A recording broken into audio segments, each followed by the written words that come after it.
오늘 본문을 가지고요, 저는 내일을 준비하는 교회라는 제목으로 함께 말씀을 나누어 보겠습니다. 1963년 8월 28일 워싱턴 DC 링컨 기념관 앞에서 25만 명 군중이 모인 그 자리에서 마틴 루터킹 목사님이 연설을 하셨죠. 나에게는 꿈이 있습니다 라는 연설을 하셨습니다. 언젠가 이 나라가, 이 모든 인종이 평등하게 어깨를 나란히 하고 자유의 빛 속에서 함께 걷는 날이 올 것입니다 라고 외쳤습니다. 목사님의 목소리는 떨렸고 군중의 가슴은 뜨거워졌습니다. 이분의 꿈은 단순한 희망이 아니었습니다. 그것은 차별과 억압, 그리고 절망의 어두운 현실 속에 피어오르는 불꽃이었습니다. 마틴 루터킹 목사님은 이 꿈을 위해 기도했고 끝내 자신의 생명을 바쳤습니다. 그 꿈은 오늘날까지 우리에게 감동이 되어지고 또 더 나은 내일을 향한 용기를 전해주고 있습니다. 오늘은 저희 교회가 세워진 지, 설립된 지 3주년이 되었습니다. 하나님께서 교회를 세워주셨고 지금까지 예배하며 섬길 수 있게 하셨습니다. 코로나 시기에 가정에서 저희 3명으로 시작해서 학원 건물로 지금 이 자리로 오는 과정까지 많은 일들이 있었지만 그럼에도 지금 이 시간에 예배 드릴 수 있고 찬양할 수 있으니 참 그것이 감사하죠. 또 함께 이 자리를 지켜주신 성도님들과 여러 여건 때문에, 환경 때문에 어쩔 수 없이 이주한 가정들, 한국에 돌아가는 가정들, 또 기억되어지는 시간입니다. 때로는 힘들고 마음이 어려운 날도 있었지만 하지만 반대로 기쁘고 감격이 되면서 감사가 넘치는 시간도 있었습니다. 그러나 저희는 지금의 현실과 과거에 머물지 않고 그리고 앞으로 이제는 내일을 준비하는 교회가 되어야 합니다. 왜냐하면 교회는 그리고 그리스도인은 내일을 소망하고 꿈꾸며 살아가는 자들이기 때문입니다. 세상에는 참 많은 교회가 있죠. 밴쿠버에도 한 200여 개의 가정교회가 합치면 된다고 하죠. 어떤 교회가 좋은 교회일까요, 여러분? 어떤 교회를 사람들이 좋다고 말할까요? 이 세상엔 참 좋은 교회, 훌륭한 교회, 성장하는 교회, 부흥하는 교회가 있지요. 이민사회에서 각자의 자리에서 아름다운 모습을 섬김을 하는 교회도 있습니다. 또 성경에도 수많은 교회들이 언급되어지고 있죠. 많은 교회들이 좋은 모습을 갖고 있고 그것이 오늘날 교회를 이루어가는데 좋은 영향력과 모델이 되는 것 같기도 합니다. 그런데 무엇보다도 우리 교회는, 저희는 이 데살로니가 교회를 본받아야 할 것 같습니다. 오늘 본문 4절을 보면 이렇게 말씀하고 있어요. 하나님의 여러 교회에서 여러분을 자랑하고 있습니다. 이렇게 말해요. 많은 교회를 섬겼던 사도 바울, 또 세웠던 사도 바울, 그 많은 교회들 가운데 유독 이 데살로니가 교회를 자랑해요. 그래서 우리가 이 말씀을 묵상하면서 데살로니가 교회가 가진 것을 배우고 또 우리도 데살로니가 교회처럼 자랑이 되고 내일을 향해 나아가는 교회와 성도가 될 수 있기를 소망합니다. 그러면 바울 사도가 자랑하는 데살로니가 교회는 어떤 교회였을까요? 오늘 바울 사도는 이렇게 말씀하고 있습니다. 3절입니다. 보겠습니다. 같이 읽죠. 자, 시작. 세상의 여러분은 여러분들도 언제나 하나님께 감사를 드릴 수밖에 없습니다. 그렇게 하는 것이 당연한 일이니 그것은 여러분의 믿음을 크게 다루고 여러분 모두가 각자 서로에게 베푸는 사랑이 더욱 풍성해 가고 있기 때문입니다. 아멘. 바울 사도가 데살로니가 교회를 보며 감사할 수 있었던 이유가 뭡니까? 믿음과 사랑이죠. 데살로니가 교회는요, 바울 사도가 2차 전도 여행 중에 세운 교회였습니다. 저희처럼 이렇게 세워진 지 오래되지 않은 교회였던 것 같죠. 당시 로마 제국이 다스릴 때였고 이 지역은 다양한 인종과 종교, 문화 이런 것이 섞여 있는 다문화 도시였어요. 마치 캐나다처럼요. 그리스 로마 신들과 또 로마 황제의 숭배가 심했습니다. 그러니 교회를 세우고 예수 그리스도를 믿는 게 쉽지 않았어요. 그렇다고 교회를 담당하는 그 목회자가 계속 머무면서 성도들에게 말씀을 가르치는 것도 아니었겠죠. 바울 사도는 이곳에서 그곳 머문 지가 3주밖에 되지 않습니다. 왜냐하면 바울 사도를 시기하는 유대인들이 쫓아다녀서 막 핍박했거든요. 그래서 교회를 세우고 급히 떠날 수밖에 없었어요. 그런데 들려오는 소식이 어떻습니까? 교회가 믿음이 자라고 사랑 안에서 열매를 맺고 있다는 소식이 들려오는 거예요. 외부적으로 어려움이 있었을 텐데 그런 어려움에도 포기하지 않고 예수를 잘 믿었다는 거죠. 서로 격려하면서 믿음을 세워갔습니다. 사랑으로 섬기며 돌보았습니다. 이 소식을 들으니까 얼마나 감사했겠습니까? 여러분 생각해 보십시오. 여러분의 직장에서 또는 가정에서 여러분이 속한 공동체에서 또 누군가를 섬기고 도우고 잘 가르쳤다고 한다면 근데 그 사람의 시간이 지나서 여전히 잘 지내고 건강하게 있다고 한다면 여러분 어떻겠습니까? 감사하고 기쁘지 않겠습니까? 바울 사도가 그런 거죠. 자신이 전했던 복음, 그 복음의 뿌리를 잘 받아서 여전히 잘 지내고 있어요. 믿음 안에 잘 살아가고 있습니다. 들려오는 소식을 들어보면 유혹이 많은 도시에서 유혹에 따라 흔들리지 않고 믿음을 붙잡고 믿음의 뿌리를 내려 사랑의 열매를 맺고 있으니까 얼마나 감사했겠습니까? 여러분 저는 33살의 목사가 되었고요.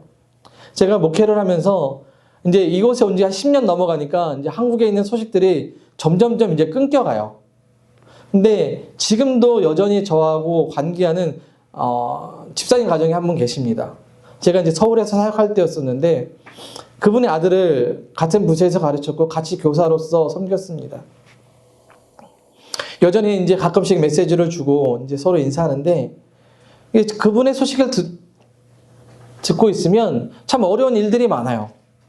뭐 열심히 교회를 다님에도 불구하고 이 딸과 아들이 다 입시에 실패를 해버렸어요.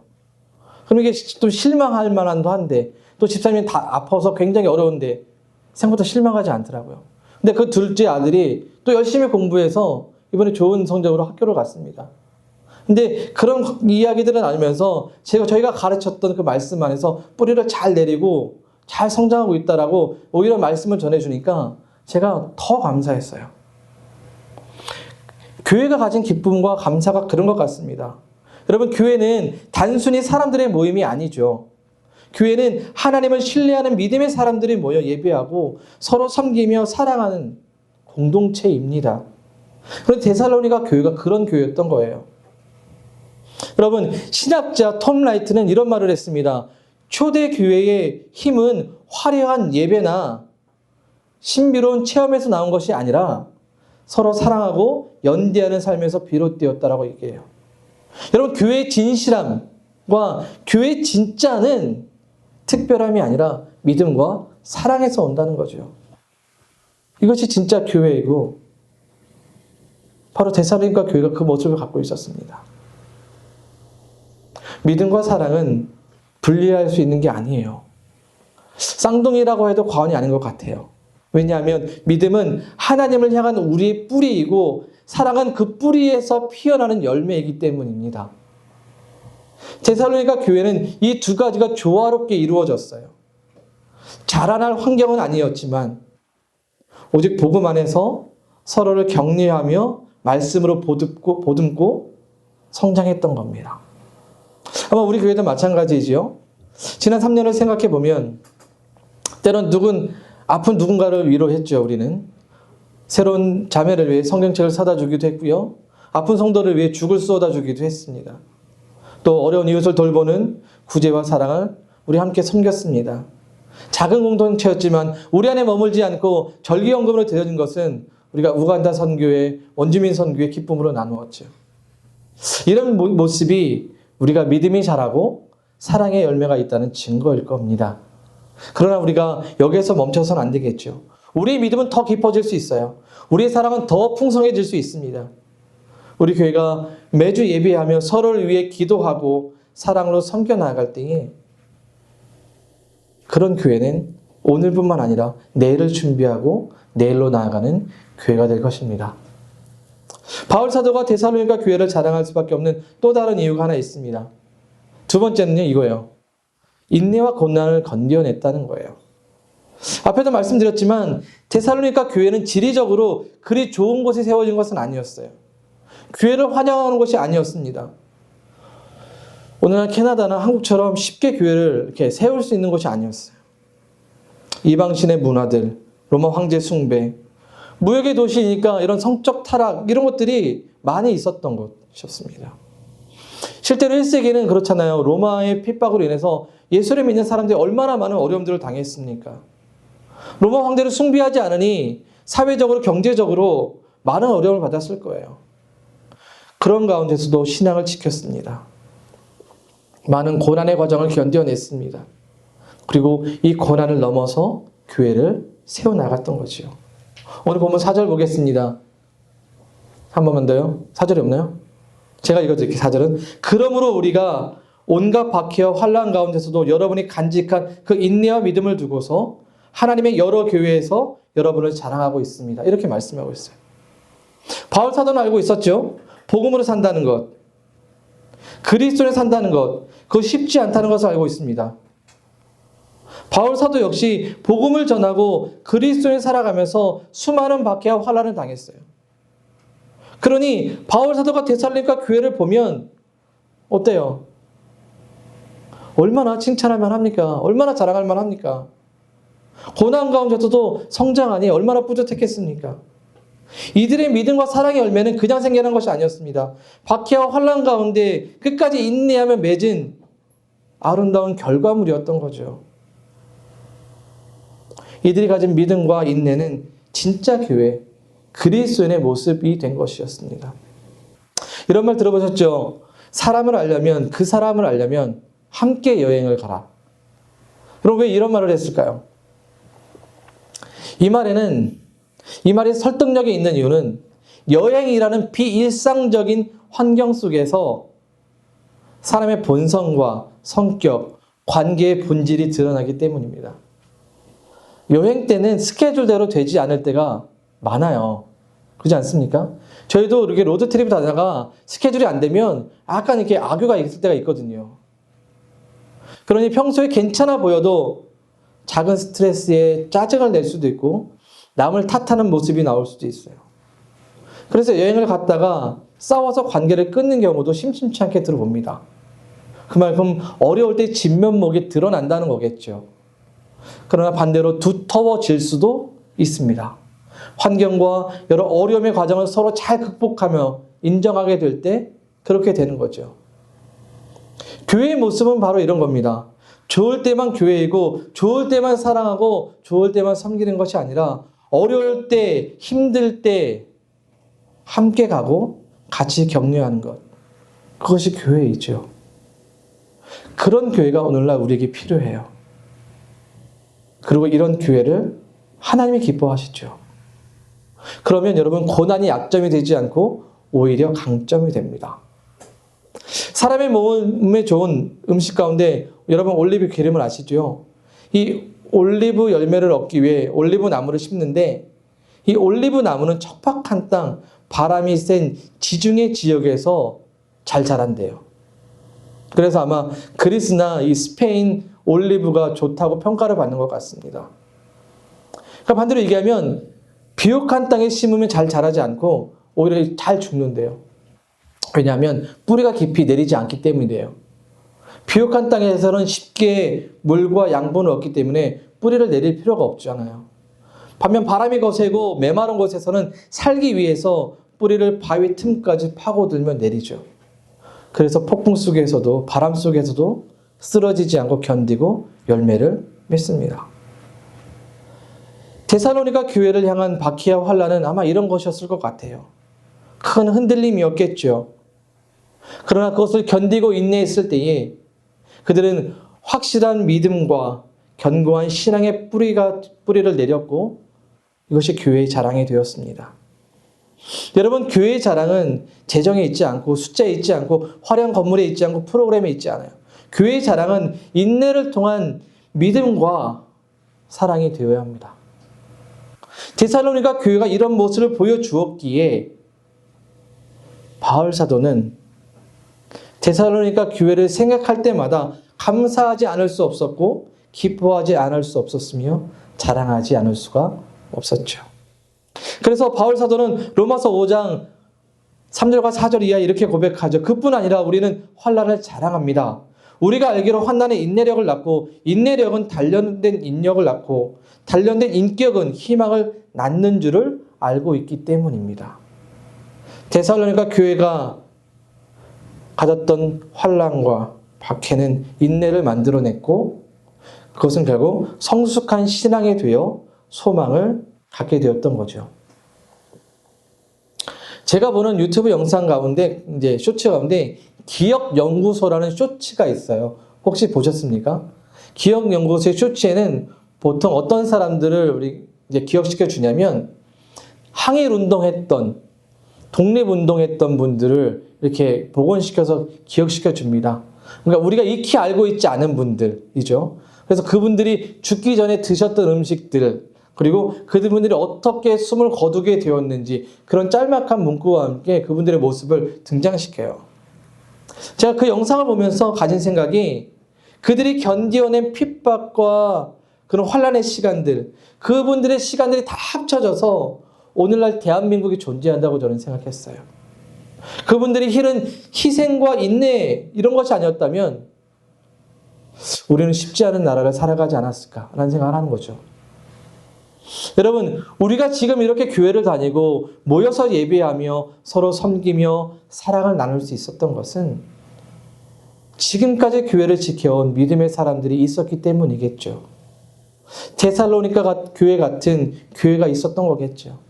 그러기에 오늘날 우리도 믿음의 터 위에 교회를 이루고 예배할 수가 있게 된 겁니다. 그러기에 여러분, 우리에게 필요한 것이 무엇이겠습니까?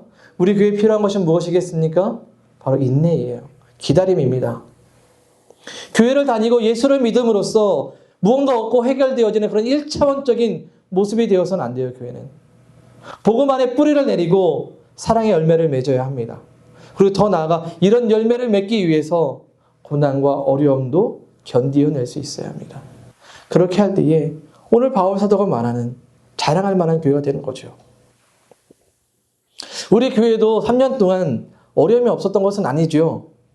여러분이 말씀을 드리지 않았지만 우리가 이 장소를 사용하는 과정에서 오는 여러 가지 이슈들도 많았거든요.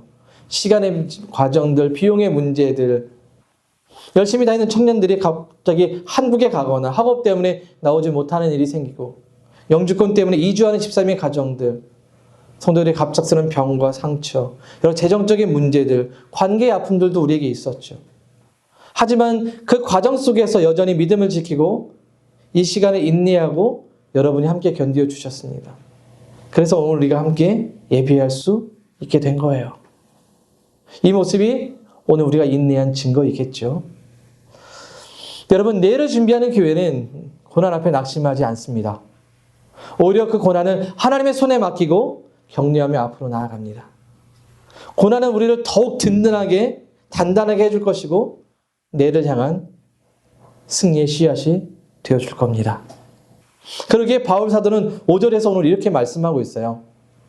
우리 5절 같이 읽어봅니다. 시작. 이는 하나님의 보이고 심판의 교인이 하나님께서 그를 하나님의 나라에 합당한 사람이 되게 하시려고 주신 것입니다. 여러분은 참으로 그 나라를 위하여 고난을 당하고 있습니다.